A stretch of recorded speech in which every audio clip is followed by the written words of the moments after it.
going backwards. Yeah. The whole show is backwards. So, are we on? Hello, I'm Jerry. I'm Sherry, and we actually had a little connection problem, so we're just going to start all over again. Okay, well, you're Sherry and I'm Jerry. You ever notice that they rhyme? I know. Jerry and Sherry. You. Must be something to that. Why don't you write a poem?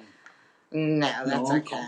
All right. Well, I hope everybody had a nice holiday. Happy New Year to everybody. We are going to be talking today about floor grills, nest bowls, and shipping boxes. If you do have any questions, feel free to ask us anything you would like.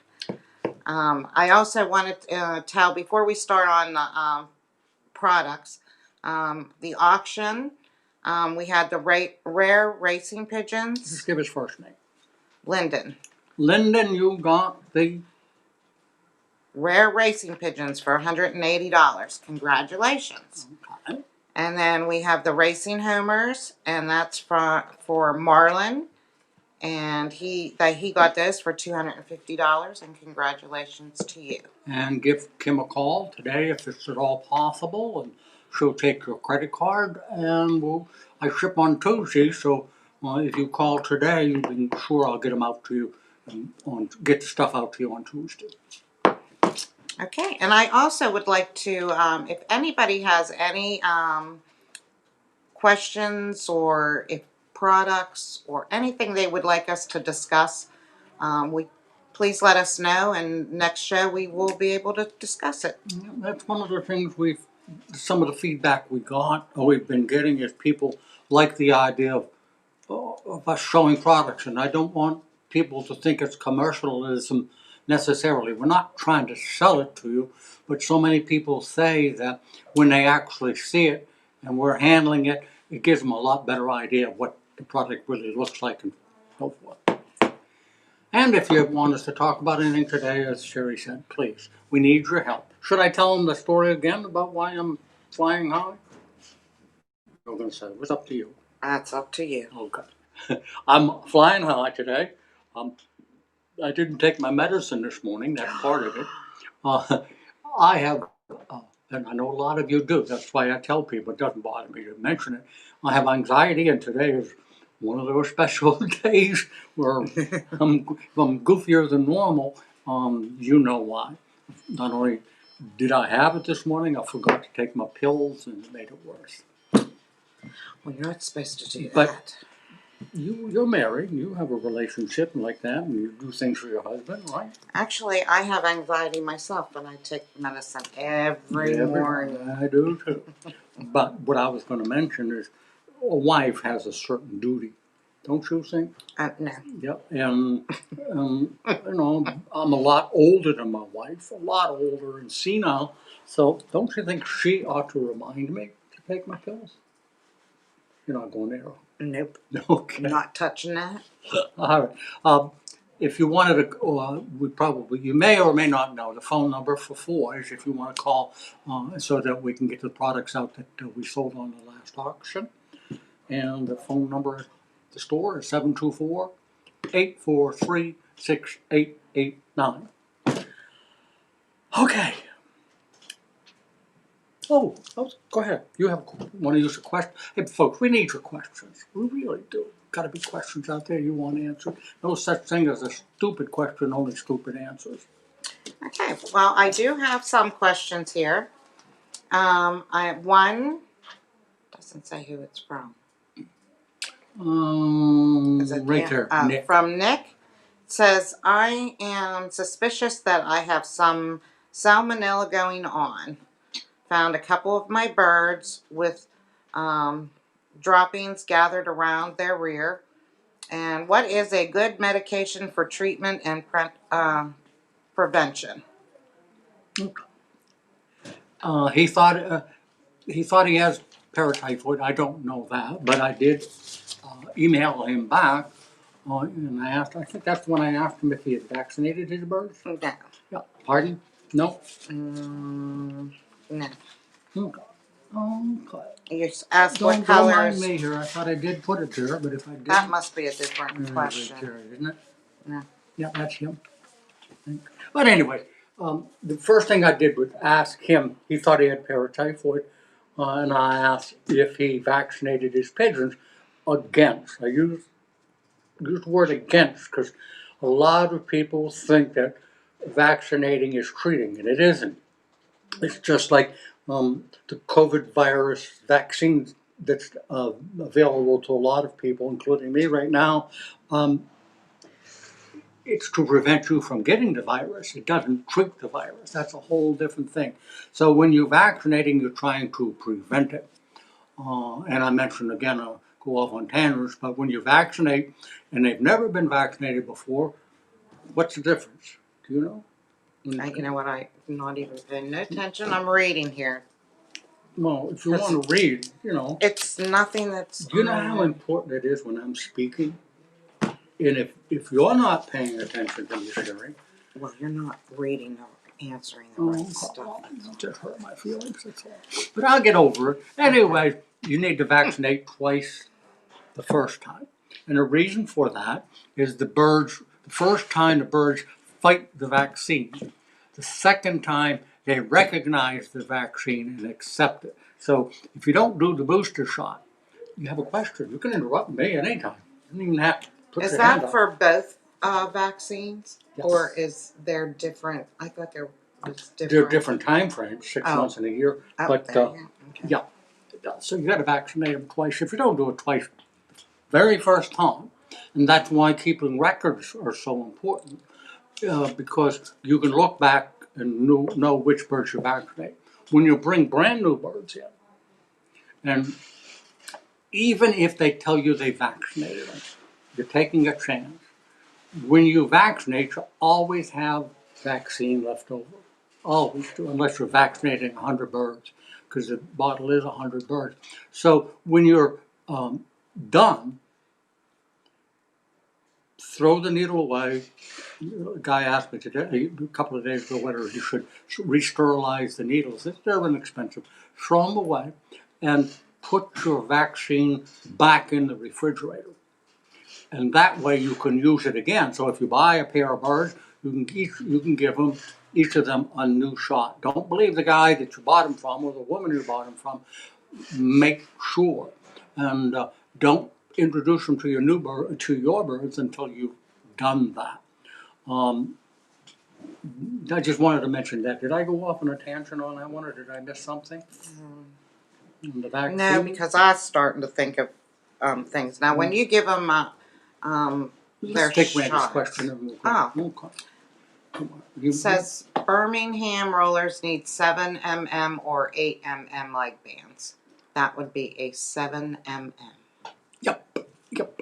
And he mentions specifically, and we have to assume, he mentions Birmingham rollers as the birds that fly. He flies his rollers. If they're show rollers, and there's a difference. If they're a show roller, they go with a size 8 because they're a bit bigger bird. Okay, and this is from Elmer. Do you still have show cage available? Depends on which show cage it is. Which show cage? Elmer's asking, do we have the cages that they use in shows where usually there's 3 or 4 holes? We have those, don't we? Or do we still have them? No, the only one we have is the one that you use. The single. The single one. What about those hanging on the wall? Those are chicken. Okay, so the answer is we do not. We've discontinued them. They just weren't big sellers because of the cost of shipping them. The manufacturer is Keeper Cooping. And if you want to give us a call after the show, ask for me, and I'll give you the contact information for getting a hold of them. Now, as Sherry mentioned, there is a cage that I use all the time. No, it's not in here. It's a single cage, and it comes with a bottom. So it's 4-sided with a metal bottom that keeps the droppings. And I use that when taking pictures, or if I have a situation where I want to segregate 1 or 2 birds, it'll hold 6, but it's one cage, roughly 18 inches, something like that, and about 30 inches high, something like that. So I hope I answered your question number, and if I didn't, just respond back and we'll try to make it more clear. Show over yet? No. No. Okay. But back to the vaccines. Do they have to be when they are to be refrigerated? But before you give them their shot, do they have to be at room temperature? Damn, that's a good question, Jerry. It's one nobody's ever asked me before. Just, What is the answer? What do you think? I thought you did. Bring it to room temperature. Huh? Bring it to room temperature. Okay. Yeah. You can hold it in your hand because it is chilled, and all you're doing that for is you don't want to inject a very cold product into the bird. Okay. Hey, that's what we're here for. Okay, and so after you bring it to room temperature and you do not use all of the vaccine, it will not harm the vaccine if you put it back in the refrigerator after it being at room temperature? No, it will not. No. Okay. But if when we say bring it to room temperature, we're talking about 70, 72 degrees. I mean, if you bring it up to 90 degrees, then you cause the problem. But just basically room temperature. Okay. Okay. There's a follow-up question. All right. That one. How long is the vaccine good for when you refrigerate the vaccine? There is an expiration date on the bottle. But I will share this with you. I've talked to Dr. K about that. He says FDA or whatever, whoever it is, you have to put an expiration date on it. He said, but it's not like a magic. Today's the 8th, and if it says it expires on the 8th, doesn't mean you can't use it on the 9th. So that's silly. But generally speaking, if you keep it refrigerated, I would use it if it was a year old after the expiration date, in my opinion. And according to Dr. K, it isn't something you have to throw right away. So, sure, you can keep it in the refrigerator as long as you follow all. Doesn't never ever freeze it. That's the thing. Am I bothering you by doing this? No, that don't bother me. Okay, well, we'll just move on to another question. Okay, well, actually, this is from Jean, and they have two questions. Talking about vaccines, it says, what do we currently stock? There seems to be a lot of options out there, but I'm not sure as to which one actually works. I'm looking to protect the birds from salmonella and PMV.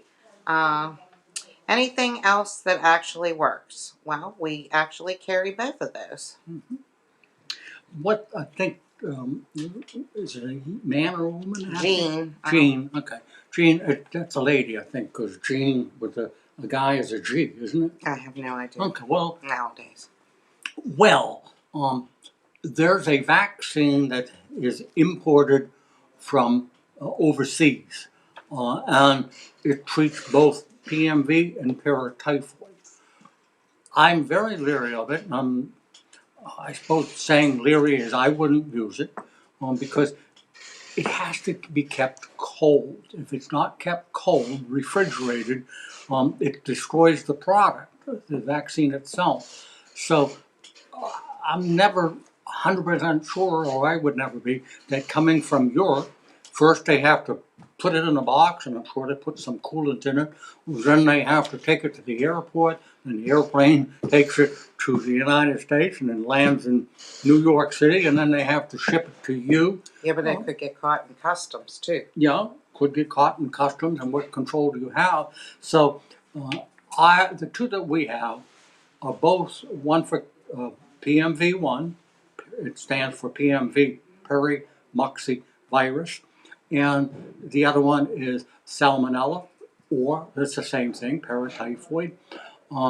They're both water-based, and they're kept, when they're sent to us, they're sent from a company called Elco, professional may not be the word, but commercially, they make most of the vaccines in the United States for animals and birds. They know how to ship them, so they get to us. So when we get them, they're still cold. They go right into the refrigerator until we ship them. And when we ship them, Part of the cost of shipping them to you is, number one, they have to go second day or first, Next day air. They should go next day air. They do go on a ice pack, and they're also packed in a cellophane envelope. silver metal Yeah, with reflective, which holds it Put cold in. cold in, so that we're sure when we send it to you, it's in pristine condition. Hope that answered your question. That's an odd question from Veronica, isn't it? E. Do you suppose that's the end of a screen? E. She had a big E up on the screen for us. Why don't we, did we answer that question? Or did I go off on a tangent? No, you did that one. Okay. And the second question is, some of my birds are showing signs of canker or respiratory. They have mucus in their throat. When they eat, they appear to have trouble swallowing. They kind of look like roosters while eating, trying to swallow. They stop and then they resume eating after a minute or so. I have given the ones that show symptoms of canker pill, but it doesn't seem to help. What are your thoughts? What was the first line of that again, please? Some of my birds are showing signs of canker or respiratory. Okay. I think also mentioned mucus in the throat.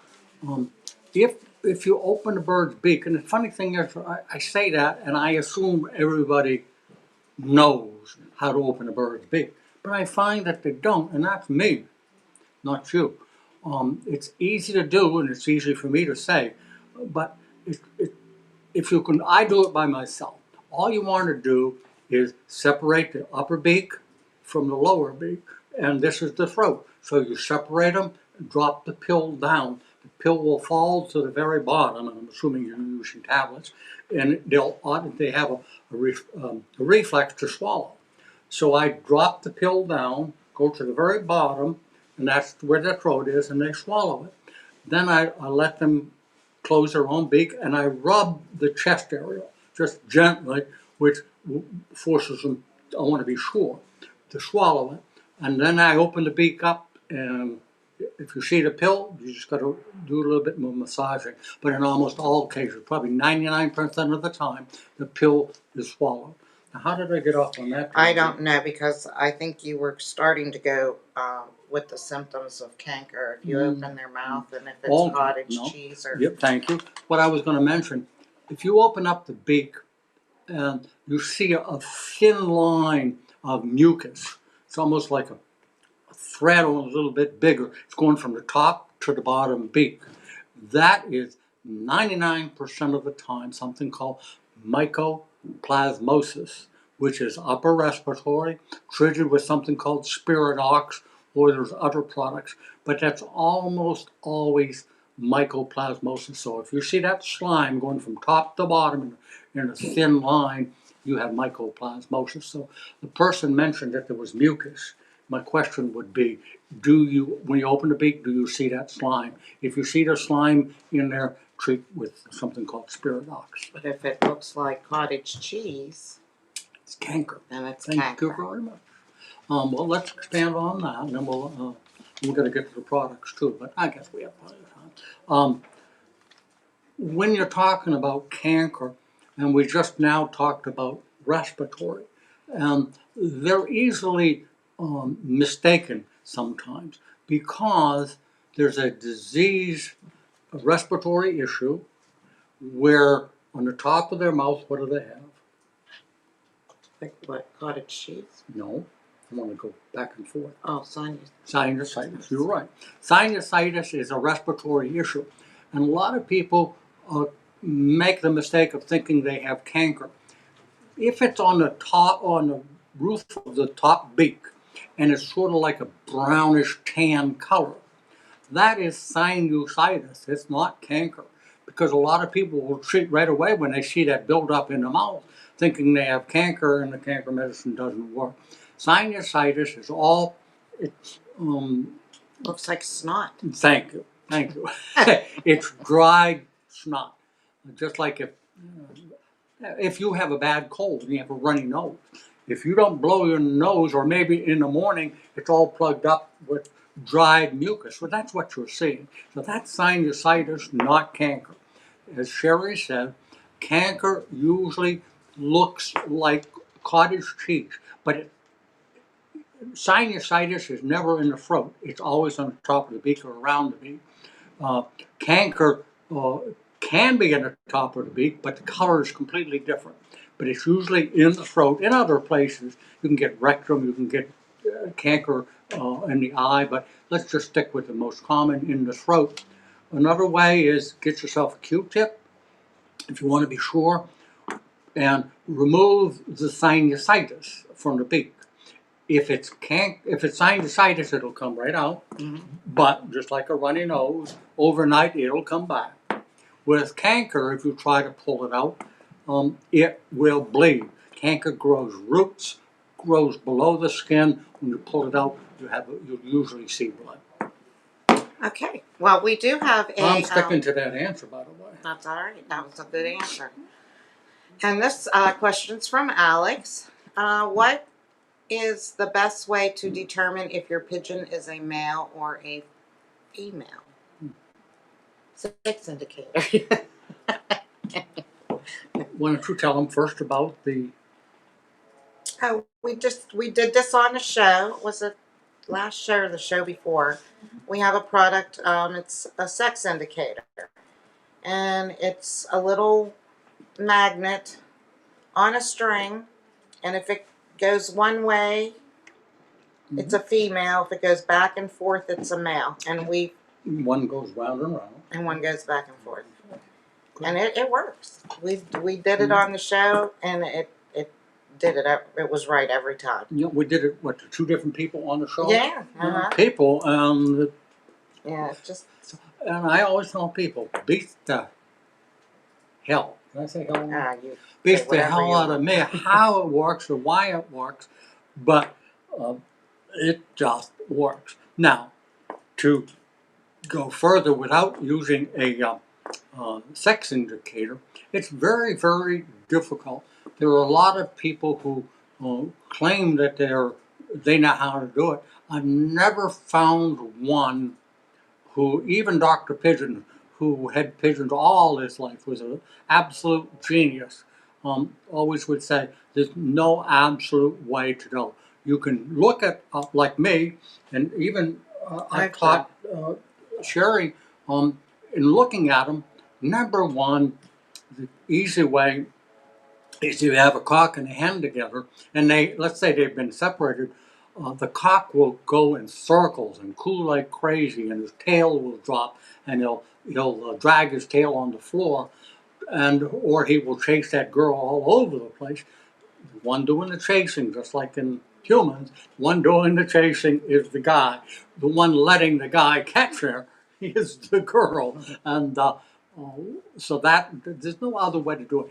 I can look at a bird, generally speaking, a male has a wider head above the nose. It's usually wider. And the hen is usually much narrower. There are other ways that other people can tell you to do it. They think they can do it by feeling the vent. I'm not so sure. I've had them pretty much all my life. I'm probably right, if I had to guess, 95%, maybe a little higher than that. But sometimes I'm fooled too. So I wish I could answer that. There's a foolproof way.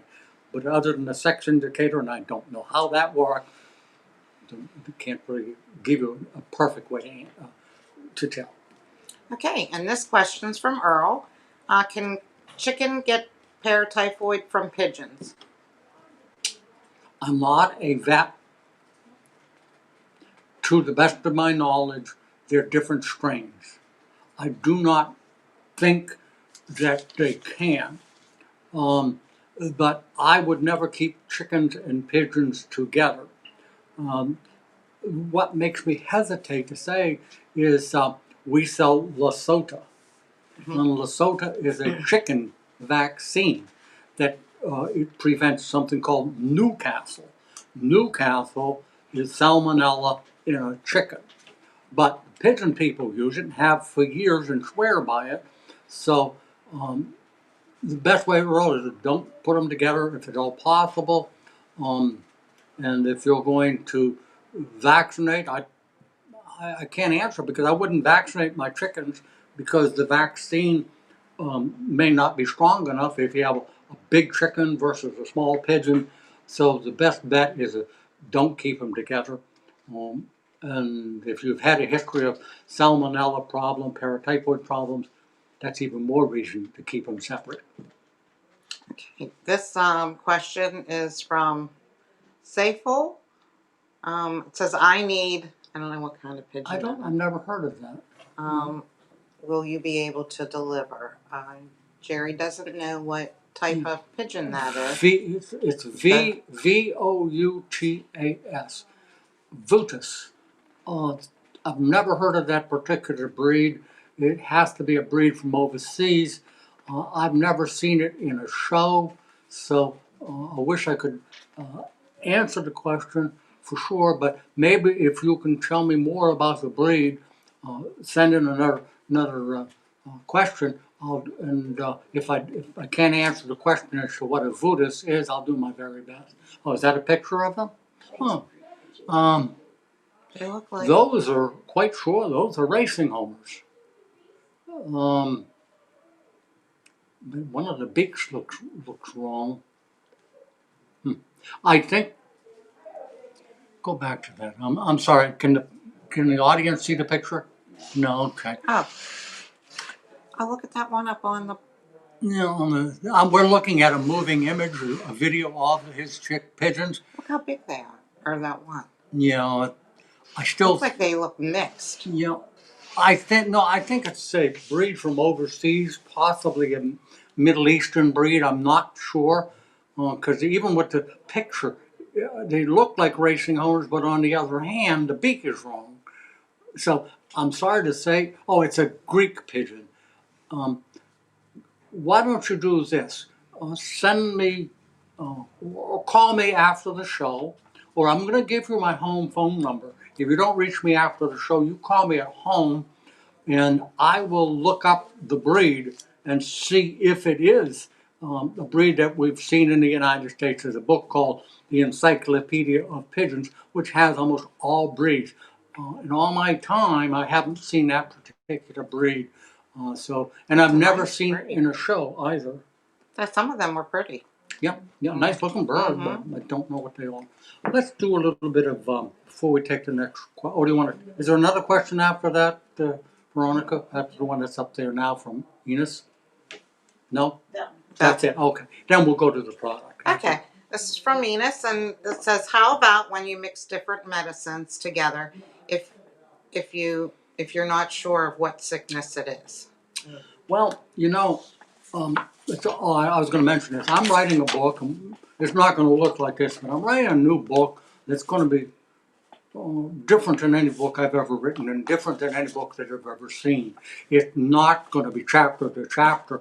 It's going to be all kinds of tips, ideas, secrets, health things. The reason I mentioned this particular book, let me look and see if it's in here.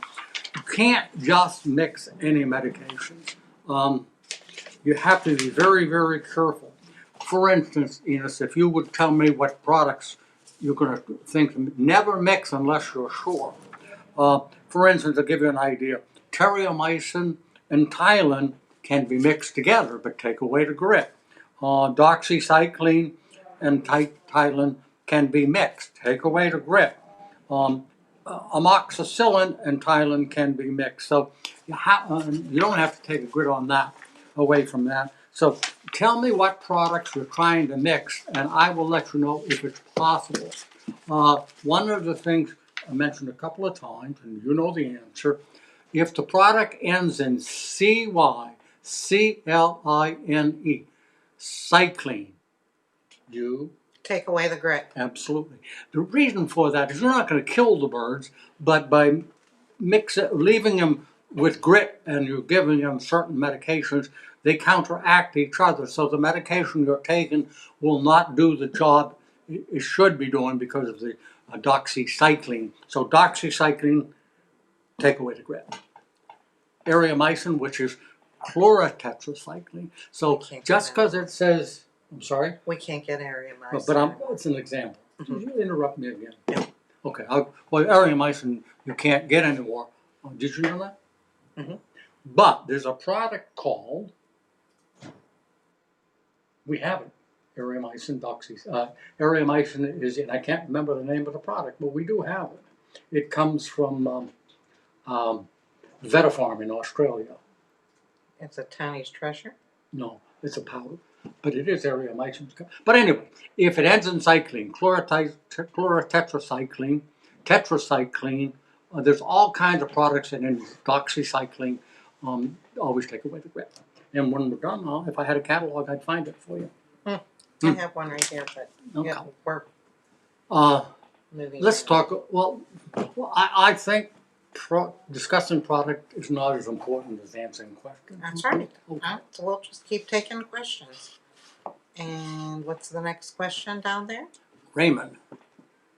Oh, I'm ahead of myself. You're I'm trying to waiting. read the second question. Uh-huh. Okay. Should we have Veronica number them for you, Sherry? Yeah. So that if it says 1, go to 1 before you go to 2? Yeah. That would help a lot. Okay. It says, I don't know if this was answered already. Can you mix PMV and salmonella vaccines together as a single shot? Yes. But be sure to mix them up real well. For me, it would be just as easy to. The ones that I'm only talking about the ones that we sell. You can mix them together, but you're better off to give individual shots because when you mix them together, you're not sure whether it's a 50-50 mix. You might get a little bit more PMV vaccine than the paratyphoid, so the paratyphoid may not be as effective. So if it's a 3 cc or a quarter cc or a 1 cc, it's inexpensive. Fill your syringes, one with one vaccine and the other, and you can give them at the same time and basically into the same hole if you could find a needle hole. But I would not try to mix them together. And how do you know they're perfectly mixed? And you really don't. Okay. And this question is, how can we buy one of your new books? Fahid, that's a gentleman that just questioned about the birds. This is the beginning of the book. This is just the beginning. It usually takes, depending on the book. One book took me 5 years to write, and that was a book on lofts of North America. Another little book I wrote, White Pigeons, The Color of Money, that just took a few months. This one, we're probably talking 6 months away before, would you think, Veronica, that's 6 months at least. Don't even have the name of it yet.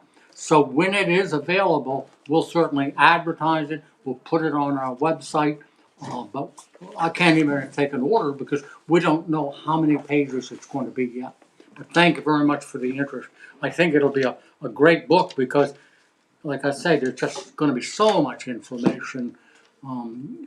In fact, there's so much, sometimes I forget I already talked about it. And Veronica over there, how mean Veronica can be.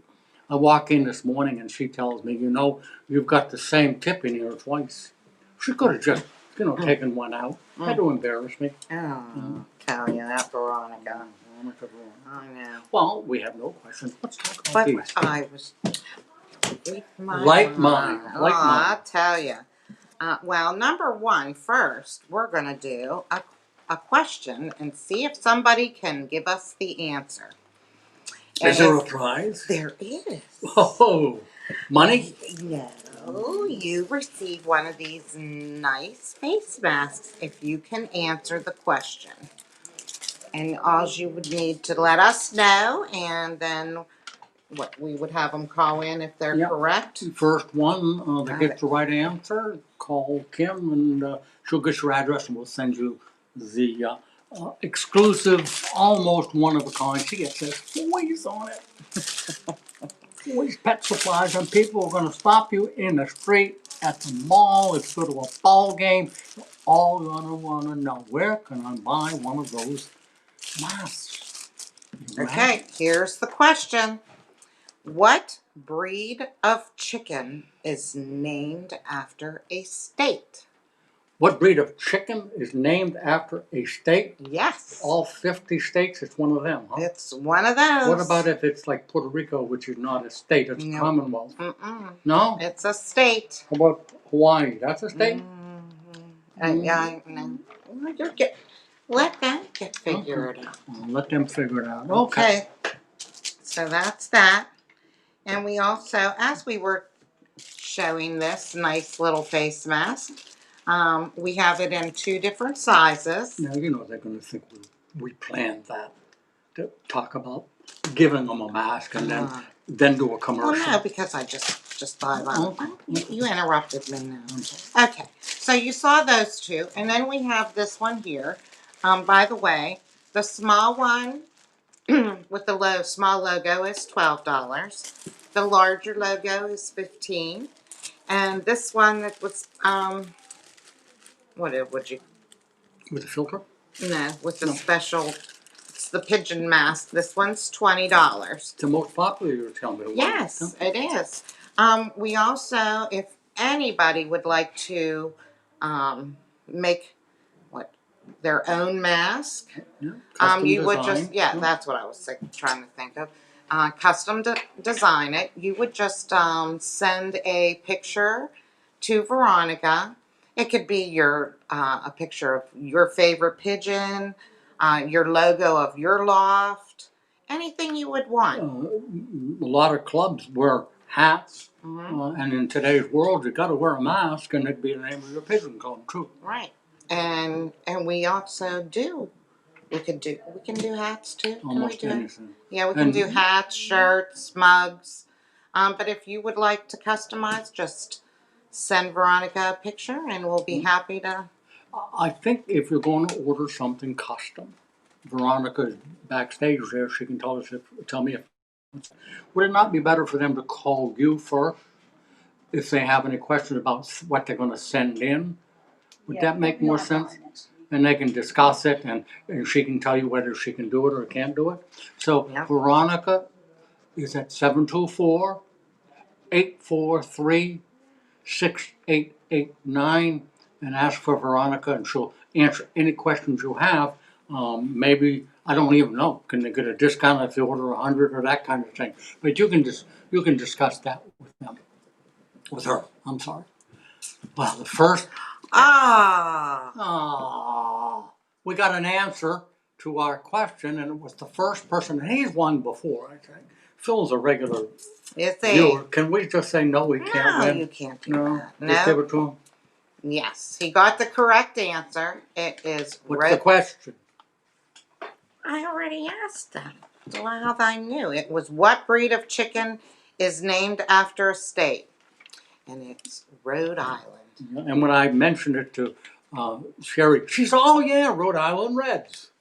So, okay, just call into the store, and Kim will take your information for a free mask. Thanks for playing. Okay, so we're going to talk about the masks. No, we did masks. We did talk about the masks. Let's talk about product. Put this aside. We've only got 6 or 8 minutes or whatever is left. We probably won't get to all the products. We won't bother with those at all. But I wanted to talk about this particular one.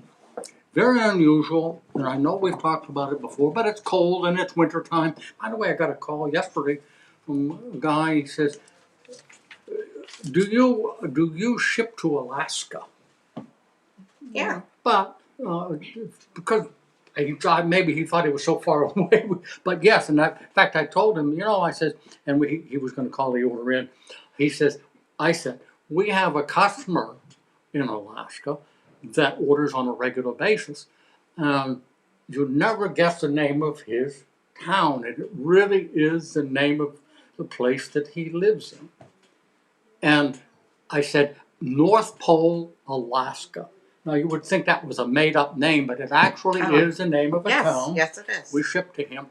And the guy from Alaska that I was talking to, he said, oh, yeah. He says, they're famous. They have, when you go to North Pole, Alaska around Christmas time, everything is decorated, Christmas trees, everything you can possibly think of.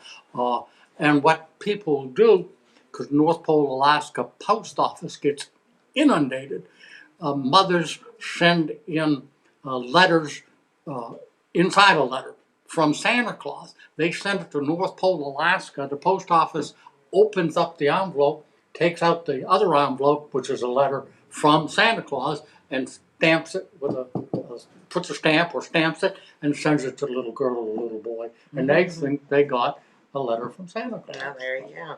So anyway, this is, it's really, really heavy. Hear that? Yeah, don't do it again, because your coffee will. Almost spilled my coffee. It's real heavy, so the advantage, of course, it'll never move around. Some of the lightweight nest balls do. But this is a heated nest ball. I'm not suggesting that you put one of these in every nest box. But just think, if you've got this very, very special pair, and most of us do, whether it's racing or show, and you want to try to breed from that special pair, and you're in a cold climate. So this doesn't get hot. It's got not a thermostat, but it's got a unit in it that only allows it to get to a certain temperature. It'll never burn the eggs. And I've showed people before, we've plugged it in and left it plugged in for a good period of time, half an hour, when we did the last show. And I could put my hand, I could feel the heat, but it's not so hot that it'll burn it. So if you've got that special pair, this will help ensure that you can raise young ones. And it comes in two sizes. I won't open the other one. Yeah, but it's in plastic. So it comes just like that. Okay to do it? Yeah, I guess. Okay. Anyways, you can buy a small one, which would be great for the smaller breeds, like rollers and helmets and things like that. Or if you have the racing homer or bigger breed, you might want something like that. So these are great units to have. And while I'm talking about the heated unit, we also have these, which are not electrified, do not have heat, but they absorb body heat from the bird, so it allows this to get warmer too. But the other big feature is it's heavy enough so it won't move around, and this will last you forever. So it's more expensive, but you buy something like this after breeding season, dunk it in water, clean it out, put it away, and you're ready to go again. Okay, we have a question while you're getting ready for the next. This is from David. What's the best time to vaccinate the young birds? When they're feathered out. Okay. Oh, when they're feathered out. No, David, it depends. That is the answer. Usually it's a bird that is 6 weeks of age or older, a little younger. Heck, I know people who vaccinate them in the nest, but I'm not telling you to do that. But it should be somewhere around 6 weeks of age before you vaccinate them. Time-wise, the problem is sometimes you're breeding, and it goes back to what we talked about earlier. You're not going to breed your whole team in one round. You're going to end up with maybe 6 birds, 10 birds that are old enough to breed. Do you wait until they all are old enough and all weaned meaning they're old enough to eat and drink? Sometimes you don't want to do that. So my suggestion is, if it's possible, breed them all at the same time when you're all done breeding, and you've got all of your young birds segregated from the old birds. So that's the ideal situation, but it doesn't mean it's the way everybody can do it. So if you're going to move them 1 or 2 at a time, or 4 or 5 or 6 at a time, it goes back to what we were talking about with the vaccine. If you do it right, if you sterilize your needle when you're vaccinating one bird into another bird, or you can use anything, rubbing alcohol or whatever, to sterilize your needles. But my point being, you can vaccinate one bird and you're done, but keep records. You vaccinated that one bird today, so you have to know that in about 14 days you have to go back and hit it a second time. It's all in record keeping. So when you're talking about vaccination, the best is to get them all together at the same time. But if you can't do that, vaccinate them 1 or 2 or 3. But never ever stick a needle into the bottle that's been into a pigeon.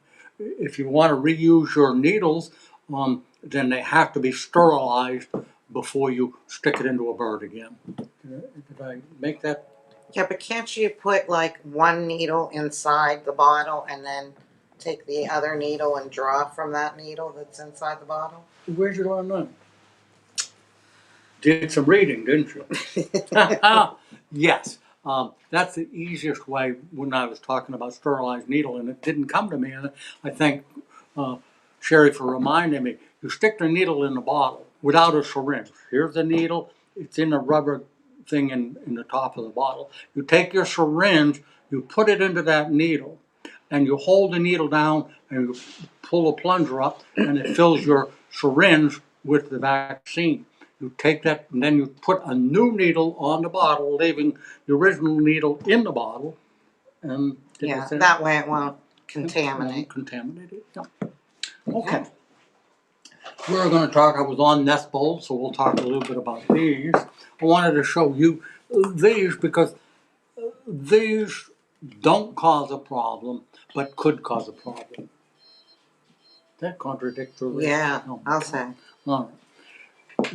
What I'm playing with you with is the idea that if you do it right, there's absolutely no problem. But if you do it wrong, you are asking for trouble, and only with this particular.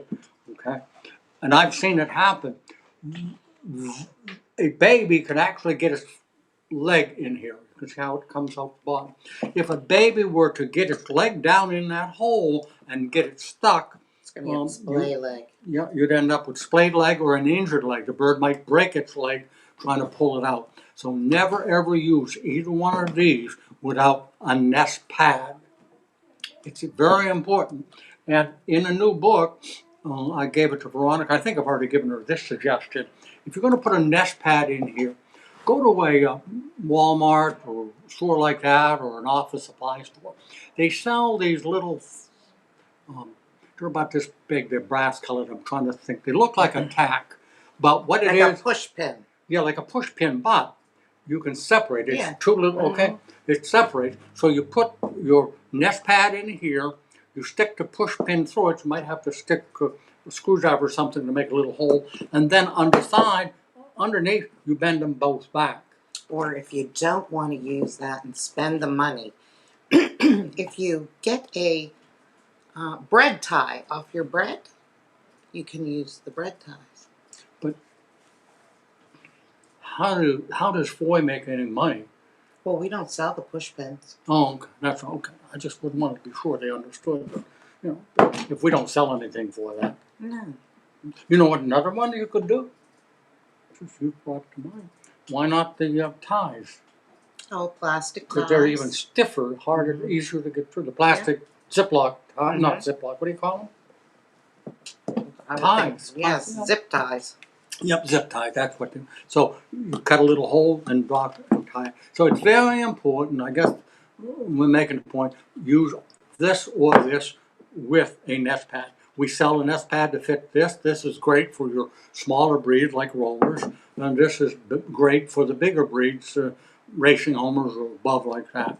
But you have to use nest pads, and we sell the nest pad in two. We actually sell them in 3 sizes or 2. Now, the coconut, we have 3 sizes. Okay. The Belgian, we only have the 1.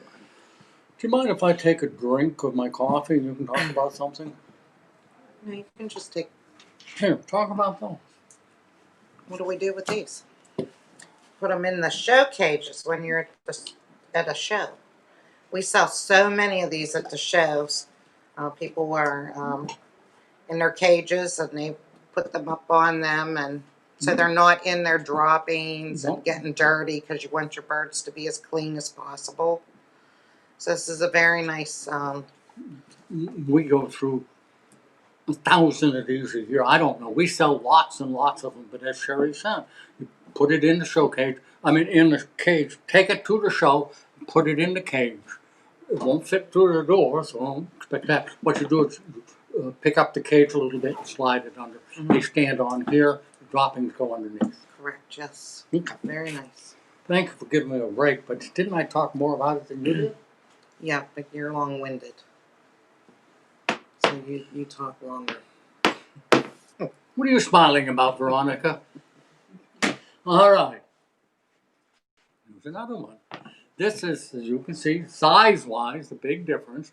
So this does not fit in a show cage, but it is it's a hair taller. But let's say you've got these, we sell them for people who have breeding units, or they have not breeding units, a sick bay. Then you can put these in their cage, and the bird stands on this. But you can also, if you want to make it smaller, you can cut these right off with something sharp, and cut them off and make them any size you want. So that's another one. And some people use them in their baskets, because a basket is usually from here to here, might be 12 or 14 inches. You can usually cut these down and put two in a basket, and when they're in the basket, birds standing on these. Oh, that's a good idea. Oh, thank you. Would you believe, I wouldn't have thought of that. I just thought of that. Just, Oh, that's what I say. I would have never thought of that, but that's a good idea. thank you, thank you. Now, there's another one. Remember, folks, if you have a question, please give us a call. We've only got 4 or 5 more minutes, so this is probably what we'll go through. These are basically the same as this idea, but you can see it's quite a bit bigger, and it's much more sturdy than these are. These are fine and they work, but this is even stronger. See these little things here, right here? What you do is you pull those out, and they slip into one corner here, all the way around, and makes it stand up off the ground, off the floor. So these are also used in baskets, and you can cut them down if you like, any size you might want. So it's just a different idea on grids. We were going to talk about another grid, but we won't talk about it because we only got 2 or 3 minutes. I wanted to mention something. If you have anything you want to mention or any questions we didn't use because people haven't sent any questions in, we've instituted a whole new thing. You have to contact Veronica about this. And what we're going to be doing is allowing you to advertise on Facebook and YouTube. Is that what it is? Or how does it work? Just the website. Website. All right. If you want to sell birds, pigeons, whatever kind of pigeons you might want to sell, you contact Veronica. We now have a way that you can put your birds on our website, and call Veronica. She'll give you the cost of selling those birds.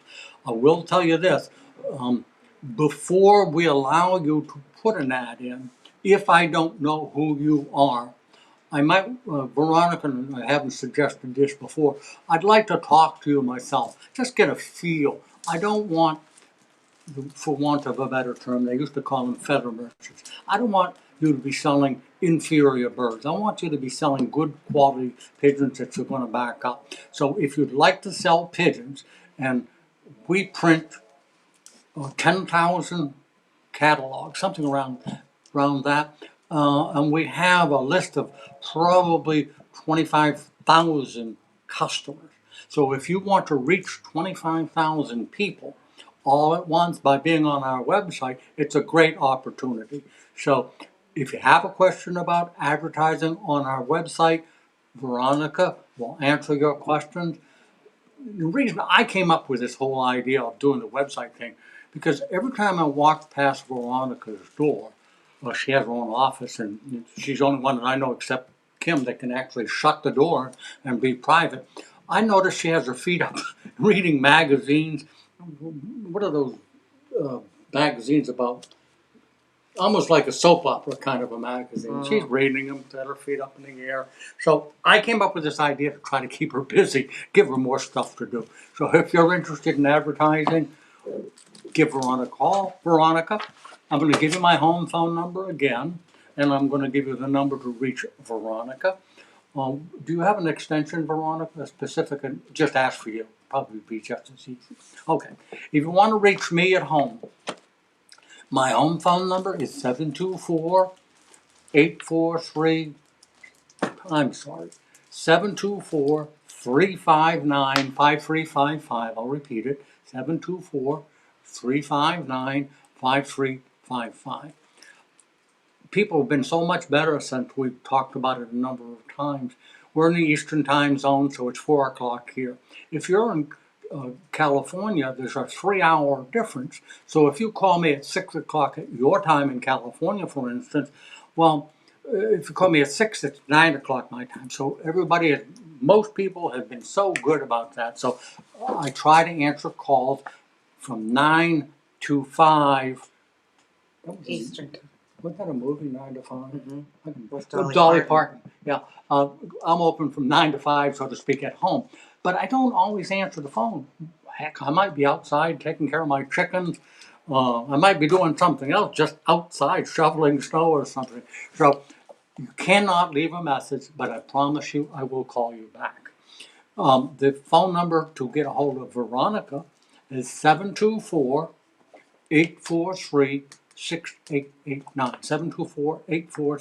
724-843-6889. Do you know Veronica's name? There was a superhero, and his girlfriend's name was Veronica. What's that? We could have asked that question. Who was that superhero? Do you know, Veronica? Well, the name he used when he wasn't being a superhero, his last name was Clark. C-L-A-R-K. Still don't know. Well, how about this? Up, up and away! That sounds like from Rudolph. Oh man, you guys are just too young. Superman. Oh, His girlfriend's name he was a newspaper editor or I thought it was newspaper Lois writer, Lane. and I think you're Lois Lane. Lois Lane. No, Yeah. oh Lois. Then it was Batman. No, not Batman. I'm sorry, Veronica. It'll come to me again. See, you could not said that, and I wouldn't be all frustrated. We could have let the people call me stupid in their show. Veronica was the funny papers. Archie, that's what it was. Veronica, wasn't that? Am I true? There. Archie. I was going to say, when you were saying that, it was Well, Lois thank Lane. you. I appreciate that. My memory isn't as good as it used to be. Well, it's 4:02. What do we do? Say goodbye. Oh, we should make up a new, like a so long Would you do farewell. that? So long, for a long. All right. Catch you later, alligator. Yeah, I hope to see you next show, which is What's what the date? date? 2 weeks from today? 22nd. The 22nd. So I hope to see or hear from Ollians. And again, please let us know if there's anything you'd like us to discuss for the next show. And if you want to send me a hat, I'll wear it. I'll tell them who gave it to me. And if you want us to sign it, we'll sign it from the show, and we'll even send it back to you at no cost to you. Okay, thank you very much. Bye-bye.